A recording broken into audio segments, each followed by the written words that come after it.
The man stared at the white stone in the palm of his hand with more than a degree of incomprehension. It had been hidden in his fist until this moment. The men around him had all, on account, opened their fingers at the same time. He looked around, dazed. Of course it was just him, no one else. The others were at once overjoyed with the fate revealed to them. Two had embraced each other. Most wore smiles.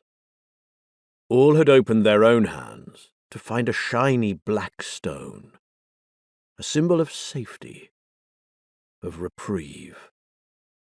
The condemned man looked at the other groups on either side of him, drawn up in a rough line away from the camp.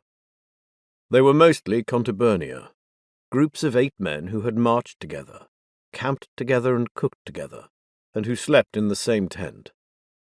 They were now augmented with legionaries from groups whose own men had fallen in the action that morning, so each was now a group of 10.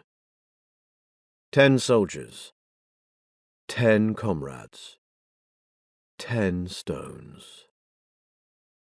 Where they could, the men of a tent party had stayed together, seeking comfort and companionship, like children hiding from a storm.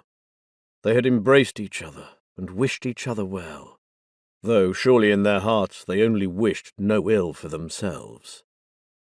The groups had squatted on the ground in a rough circle to draw their lots, their fates. Ursus the Bear, an affectionate nickname for the hairy man who stared at the white stone, had organized his own group just so. Men were rising now, their noise reaching him. Congratulations were in the air, but also wails of anguish, and in some cases arguments. There were cries that the draw had somehow been manipulated, that fate was compromised, that the gods had not intended for the stones to fall so.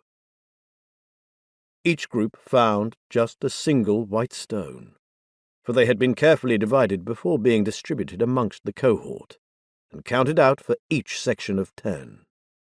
Ursus would be the only one in his group. He continued to focus on the shiny marble pebble, its veins strangely beautiful, while everything on the edge of his vision became a blur. The noisy celebration from his comrades grew dull and distant. He remained silent, stunned by the enormity of what he held.